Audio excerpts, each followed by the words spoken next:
అందరికీ నమస్కారం. ఈరోజు కథ ప్రేమ ఎంత మధురం, ఎపిసోడ్ 106 ప్రేమ కోసం. ఇక స్టోరీకి వెళ్తే, అక్షయ్ తన మాట వినలేదన్న కోపంతో ఉన్న రాజేశ్వరి విసురుగా తన బెడ్రూమ్లోకి వెళ్ళింది.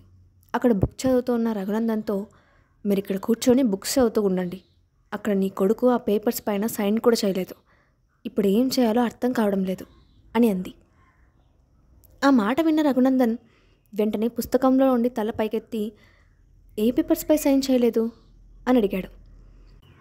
ఆ మాటకు తాను తొందరపాటుతో తప్పుగా మాట్లాడాలని అర్థం చేసుకున్న రాజేశ్వరి వెంటనే తడబడుతూ దాన్ని కప్పుకుపుచ్చుకొని, ఏం లేదు, ఆ స్నేహ ఏటో మన వాడిని వదిలి వెళ్ళిపోయింది కదా, ఇక ఆమెతో ఎలాంటి రిలేషన్ ఉండదని పేపర్స్పై రాసి సైన్ చేసి ఇవ్వమన్నాను, కానీ అక్షయ్ ఆ పని చేయడం లేదు అంటూ కవర్ చేసింది. ఆ మాట విన్న రఘునందన్ ఆమెను విచిత్రంగా చూసి, రాజేశ్వరి, చిన్నపిల్లలా ఆలోచించకు, పేపర్స్పై సంతకం పెట్టినంత మాత్రాన రిలేషన్స్ ముగిసిపోతాయా? అయినా ఏం చేయాలో ఏం చేయకూడదో అక్షయ్కి బాగా తెలుసు, నువ్వు అనవసరంగా టెన్షన్ తీసుకోకు అని అన్నాడు. ఆ మాటకు రాజేశ్వరి అతని వైపు కోపంగా చూసి, మీకు తెలియదు, వాళ్ళ రిలేషన్ చాలా దూరం వెళ్ళింది, అందుకే నా భయం అని మనసులోనే అనుకుంటూ, అంతలోనే ఆవేశంగా, ఏం జరిగినా సరే ఆమెను మన ఇంటి కోడలుగా అడుగుపెట్టనివ్వను అని అంది. ఆ మాటలు విన్న రఘునందన్ ఆమె వైపు అనుమానంగా చూసి, రాజేశ్వరి, నిజం చెప్పు, ఆ స్నేహ తనకు తానుగా అక్షయ్ ఇంటి నుండి వెళ్ళిపోయిందా, లేక నువ్వే ఏదైనా చేసి పంపించావా అని అడిగాడు. తన భర్త నోటి నుంచి వచ్చిన ప్రశ్నతో రాజేశ్వరి అతని వైపు తడబాటుగా చూసింది. అతని దగ్గర నుంచి తానేమీ దాచలేనని ఆమెకు బాగా తెలుసు. అందుకే అతనితో నిజం చెప్తూ, నేనేం చేయకుండా ఎలా ఉండగలను, వాడు నా కొడుకు, వాడి జీవితం పాడైపోతూ ఉంటే నేను సైలెంట్గా చూస్తూ కూర్చోలేను, అందుకే నేను ఆమెను కలిసి అక్షయ్ను విడిచిపెట్టమని హెచ్చరించాను, అలాగే ఒక బ్లాంక్ చెక్ కూడా ఇచ్చాను, కానీ ఆమె దాన్ని తీసుకోలేదు అని చెప్పింది. ఆ మాటలు చెప్తున్నప్పుడు ఆమె మనసులో స్నేహ గురించి ఆలోచన మొదలైంది. ఆమె తన మాటను గౌరవించి నిశ్శబ్దంగా వెళ్ళిపోయిందని తలుచుకుంటే రాజేశ్వరికి లోపల కొంచెం గిల్టీగా అనిపించింది. చిన్న పిల్లాడితో బయటకు వెళ్ళి ఆమె ఎన్ని కష్టాలు పడుతుందో అని జాలి కూడా కలిగింది. కానీ అంతలోనే తన కొడుకు జీవితం కన్నా తనకేది ముఖ్యం కాదని అనుకుంటూ ఆ ఆలోచనను పక్కకు నెట్టింది.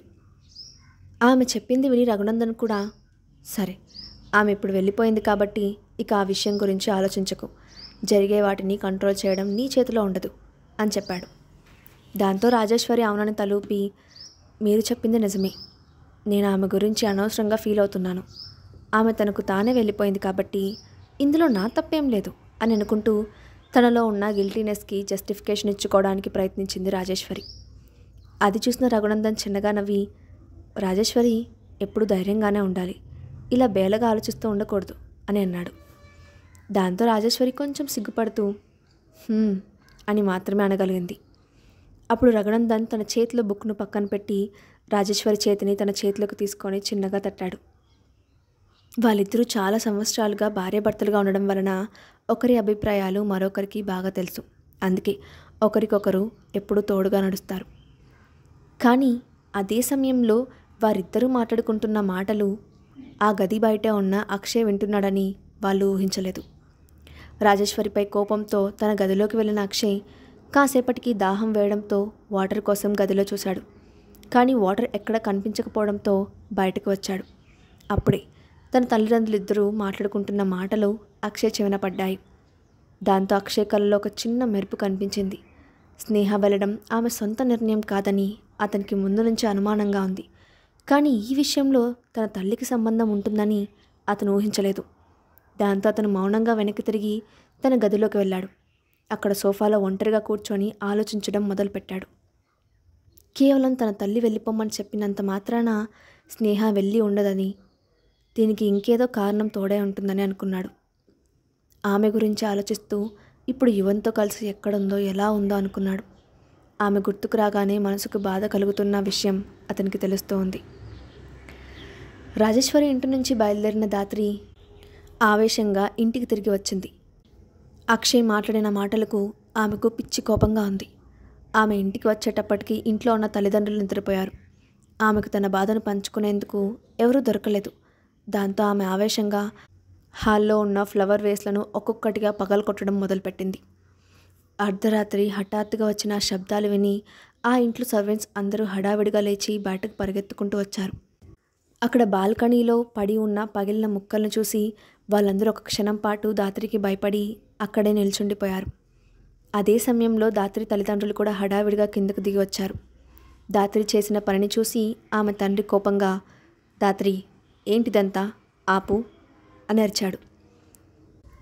తండ్రి అరుపు విన్న ధాత్రి చేతిలో ఉన్న ఫ్లవర్ వేస్ను విసిరికొట్టకుండా ఆగిపోయింది. అప్పుడు ఆమె తండ్రి ఫ్లోర్పై అప్పటికే విరిగిపోయి పడి ఉన్న ముక్కల వైపు చూసి, ఏంటిదంతా, టైం ఎంత అవుతుందో చూసావా, ఈ టైంలో ఈ గోల్ ఏంటి, రేపు నువ్వు కంపెనీకి వెళ్ళాల్సిన అవసరం లేదా అని సీరియస్గా అడిగాడు. కానీ ధాత్రి అతని తండ్రి అరుపులకు కొంచెం కూడా భయపడలేదు. అతను కంపెనీని ముందుకు తీసుకెళ్లడంలో ఫెయిల్ అయ్యాడనే కారణంగా ఆమెకు తన తండ్రిపై గౌరవం లేకుండా పోయింది. అందుకే అతని ప్రశ్నకు సమాధానం చెప్పకుండా రెక్లెస్గా చూసింది.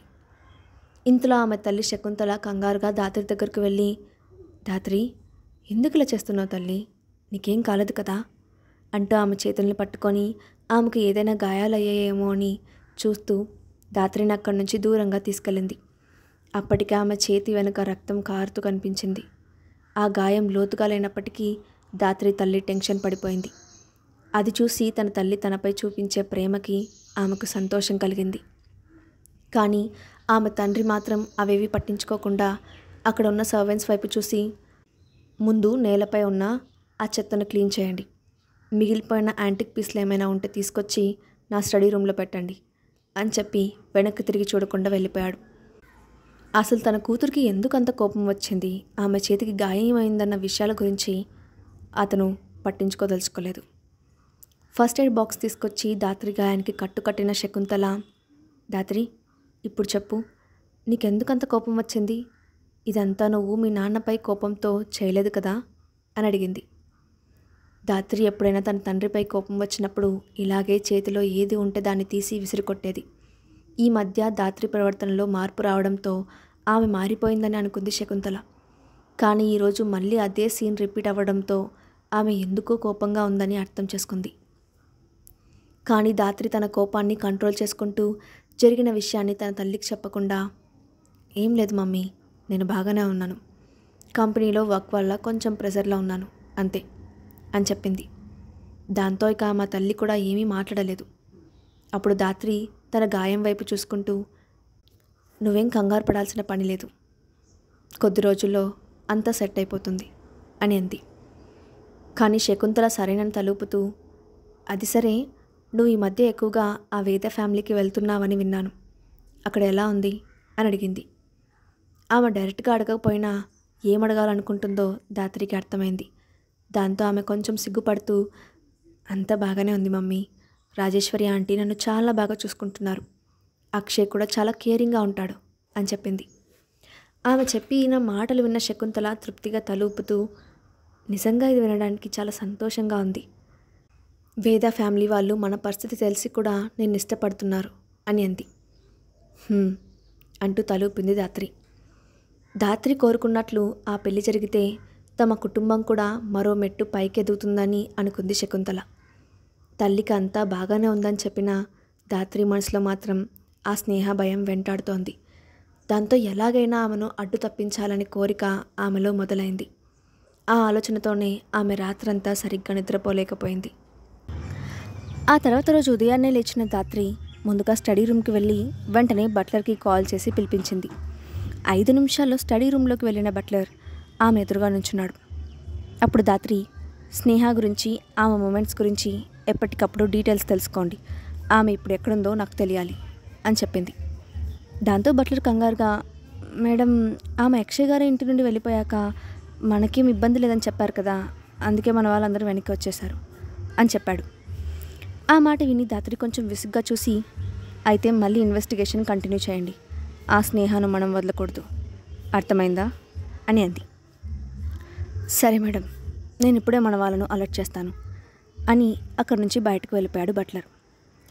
ఆ స్నేహాన్ని తలుచుకోగానే ధాత్రి కళ్ళు ద్వేషంతో నిండిపోయాయి. తాను ఊహించిన దానికన్నా స్నేహ అక్షయ్ మనసులో ఎక్కువ స్థానాన్ని సంపాదిస్తుందని ధాత్రి అనుకోలేదు. దాంతో ఎలాగైనా స్నేహను అడ్డు పంపించాలని అనుకుంది. ఆ రోజు వీకెండ్ అయినా అక్షయ్ ఆఫీస్లో ఓవర్ టైం వర్క్ చేస్తూ కూర్చున్నాడు. తనతో పాటు త్రిపాఠిని కూడా రమ్మని పిలిచాడు. దాంతో త్రిపాఠి డీలా పడిపోయాడు. అయినా బాస్కి ఎదురు చెప్పలేక ముఖంపై నవ్వు పులుముకొని క్యాబిన్లోకి వచ్చాడు. అక్షయ్ ఎదురుగా టేబుల్పై ఉన్న ఫైళ్ళ కుప్పని చూసి, ఇప్పుడు నేను వీటన్నిటిని చూడాలా? బాస్ ఈ మధ్య ఎక్కువగా ఓవర్ టైం చేస్తున్నాడు. అతనితో పాటు నన్ను కూడా చేయిస్తున్నాడు. నేను పని చేస్తూనే చనిపోతానేమో అని భయంగా ఉంది అని లోపలే అనుకుంటూ ఆ ఫైల్స్ని తీసుకోబోయాడు. కానీ అంతలోనే అక్షయ్ అతన్ని ఆపుతూ తాను చూస్తున్న ఫైల్లో నుంచి తలపైకెత్తకుండానే, మీరు వాటి గురించి పట్టించుకోవాల్సిన అవసరం లేదు, మీకు వేరే పనులు ఉన్నాయి అని అన్నాడు. దాంతో త్రిపాఠి అర్థం కానట్లుగా ఆగిపోయాడు. అప్పుడు అక్షయ్ వెంటనే తన డెస్క్లో నుంచి ఒక డాక్యుమెంట్ను తీసి త్రిపాఠి ముందు పెట్టి, ఇందులో కొన్ని ప్లేసెస్ని మార్క్ చేశాను. ఈరోజు నువ్వు ఆ ప్లేసెస్ అన్నిటికీ వెళ్లాల్సి ఉంటుంది అని చెప్పాడు. దాంతో త్రిపాఠి ఆ పేపర్ను చేతిలోకి తీసుకొని చూశాడు. అందులో కొన్ని లొకేషన్స్ మార్క్ చేసి ఉన్నాయి. కానీ అదంతా దేనికోసమో అతనికి అర్థం కాలేదు. దాంతో అతను అయోమయంగా ముఖం పెట్టి, బాస్ ఇదేంటో నాకు నిజంగా అర్థం కాలేదు అని అడిగాడు. అక్షయ్ అప్పుడు ఎదురుగా ఉన్న ఫైల్లో సంతకం చేస్తూనే, అందులో ఉన్న ప్లేసెస్కి వెళ్ళి అక్కడ స్నేహ ఉందేమో వెతకండి, లేదా ఏదైనా ఎవిడెన్స్ దొరుకుతాయేమో చూడండి అని చెప్పాడు. ఆ మాట వినగానే త్రిపాఠికి దాచలేనంత ఆవేశం వచ్చింది. వీకెండ్లో పిలిచి మేడంను వెతుకుదామంటున్నారా బాస్? మీకు ఇది న్యాయమేనా అని అనుకున్నాడు. కానీ వెంటనే తన ముఖంలోని ఎక్స్ప్రెషన్ను త్వరగా కవర్ చేసి, బాస్ ఖచ్చితంగా వెళ్ళాల్సిందేనా అని దీనంగా అడిగాడు. త్రిపాఠి నోట్లో నుంచి ఆ మాట పూర్తయ్యేలోపే అక్షయ్ తలపైకెత్తి అతని వైపు మౌనంగా చూశాడు. ఆ చూపుకి త్రిపాఠి లోపలే వణికిపోయాడు. తన నోటు నుండి మాట కూడా బయటకు రాక గుటకలు మింగడం మొదలుపెట్టాడు. అప్పుడు అక్షయ్ నిదానంగా, ఎనీ ప్రాబ్లం? నువ్వు చేస్తున్న పనికి శాలరీ తీసుకోవడం లేదా అని అడిగాడు. ఆ మాటకు త్రిపాఠి తడబడుతూ, లేదు లేదు బాస్, నా ఉద్దేశం అది కాదు, నాకు ఎలాంటి ప్రాబ్లం లేదు, నేను ఇప్పుడే వెళ్తాను, తప్పకుండా మేడం గురించి ఇన్ఫర్మేషన్ తెలుసుకుంటాను అంటూ హడావిడిగా మాట్లాడి క్షణంలో క్యాబిన్ నుండి బయటపడి ఒక నిట్టూర్పు విడిచి, మేడం కనిపించకపోయినప్పటి నుంచి బాస్ ఎప్పుడు ఎలా ఉంటాడో అర్థం కావడం లేదు. అప్పుడప్పుడు మూడీగా, అప్పుడప్పుడు చాలా స్మూత్గా ఉంటున్నారు. ఎప్పుడు ఎలా ఉంటారో ఊహించడం కష్టంగా ఉంది అని అనుకుంటూ తన చేతిలో ఉన్న పేపర్ని చూశాడు. అందులో ఉన్న లొకేషన్స్ అన్నీ చూసేసరికి అతనికి పిచ్చెక్కినట్లయింది. మేడం కోసం బాస్ ఎంత ఆలోచిస్తున్నాడో కూడా అతనికి అర్థమైంది. దాంతో అతను క్షణం కూడా ఆలస్యం చేయకుండా ఆఫీస్ నుంచి బయటపడి అందులో ఉన్న లొకేషన్స్ అన్నిటికీ తిరుగుతూ ఉన్నాడు. కానీ అతనికి ఎలాంటి క్లూ దొరకలేదు. ఆ లొకేషన్స్లో ఉన్న సీసీటీవీ ఫుటేజెస్ కూడా చెక్ చేశాడు. ఎక్కడా స్నేహ జాడలేదు. చివరిగా అతను ఒక హై ఎండ్ స్టోరీకి వెళ్ళాడు. అక్కడ స్నేహ ఫోటో చూపిస్తూ ఆమె గురించి అందరినీ ఆరా తీశాడు త్రిపాఠి. ఇంతలో స్టోర్ మేనేజర్ త్రిపాఠిని గుర్తుపట్టి, హలో త్రిపాఠి గారు, మీరు అక్షయ్ గారు అసిస్టెంట్ కదా, ఇక్కడేం చేస్తున్నారు అని అడిగాడు. అప్పుడు త్రిపాఠి అతనికి స్నేహ ఫోటోని చూపించి, ఈమెను ఎక్కడైనా చూసారా అని అడిగాడు. ఆ స్టోర్ మేనేజర్ ఆ ఫోటో వైపు చూడగానే ఆమె ఒకసారి అక్షయ్తో పాటు అక్కడికి వచ్చిన విషయాన్ని గుర్తుపట్టి, ఈమె మీ బాస్ పక్కనే ఉంటారు కదా, పేరు కూడా ఏదో ఉండాలి అంటూ గుర్తు చేసుకోవడానికి ప్రయత్నించాడు. అప్పుడు త్రిపాఠి, ఆమె మా బాస్కి ఫ్రెండ్, పేరు స్నేహ, ఈమెను ఈ మధ్య ఇక్కడ ఎక్కడైనా చూసారా అని అడిగాడు. దాంతో తన ఫోటో వైపు అనుమానంగా చూసి, లేదు, కానీ ఈమె గురించి ఎందుకు వెతుకుతున్నారు, ఆమె కనిపించడం లేదా అంటూ ఆసక్తిగా వివరాల్లోకి వెళ్ళబోయాడు. కానీ త్రిపాఠి అతనికి మరే వివరాలు చెప్పకుండా థ్యాంక్ యూ అని చెప్పి బయటకు వస్తుండగా స్టోర్కి మరోవైపున ఉన్న డోర్ నుండి లోపలికి ఎంటర్ అవుతూ కనిపించాడు అభయ్. అది చూసిన త్రిపాఠి, ఇతను కూడా ఈ స్టోర్కి వస్తూ ఉంటాడా, ఇప్పుడు అతనికి ఎదురుపడడం మంచిది కాదు అనుకుంటూ మరోవైపునున్న డోర్ నుండి బయటకు వెళ్ళాడు. కానీ అంతలోనే అభయ్ అతన్ని చూసి గుర్తుపడుతూ, ఇతను అక్షయ్ అసిస్టెంట్ కదా, ఇక్కడికి ఎందుకు వచ్చాడు అని అనుకుంటూ మేనేజర్ దగ్గరకు వెళ్ళి, ఇప్పుడు వెళ్తుంది అక్షయ్ అసిస్టెంట్ కదా అని అడిగాడు. అవును సార్ అని చెప్పాడు స్టోర్ మేనేజర్. అతను ఇక్కడికి ఎందుకు వచ్చాడు అనుమానంగా అడిగాడు అభయ్. దాంతో అభయ్కి విషయం చెప్పాలా వద్దా అన్నట్లు మేనేజర్ ఒక క్షణం ఆలోచించి సంకోచంగా, అతను ఎవరి కోసమో వెతుకుతున్నాడు సార్ అని చెప్పాడు. ఆ మాట వినగానే అభయ్ కళ్ళు చిన్నగా మారిపోయాయి. దాంతో అతను ఎవరి కోసం వెతుకుతున్నాడు అని సీరియస్గా అడిగాడు. స్నేహాను వెతుకుతూ అక్షయ్ తనకు దగ్గరగా వచ్చాడని తెలుసుకున్న అభయ్ ఏం చేయబోతున్నాడు? త్రిపాఠి ఇచ్చిన ఇన్ఫర్మేషన్తో అక్షయ్ అనుమానం అభయ్ పైకి మల్లుతుందా? నెక్స్ట్ పార్ట్లో చూద్దాం. ఈ స్టోరీ అప్డేట్ ఎలా ఉందో కింద కామెంట్ బాక్స్లో మీ ఒపీనియన్ని షేర్ చేయండి. అలాగే ఇలాంటి మరిన్ని స్టోరీస్ కోసం మా ఛానల్ సబ్స్క్రైబ్ చేసుకోండి. Thanks for watching.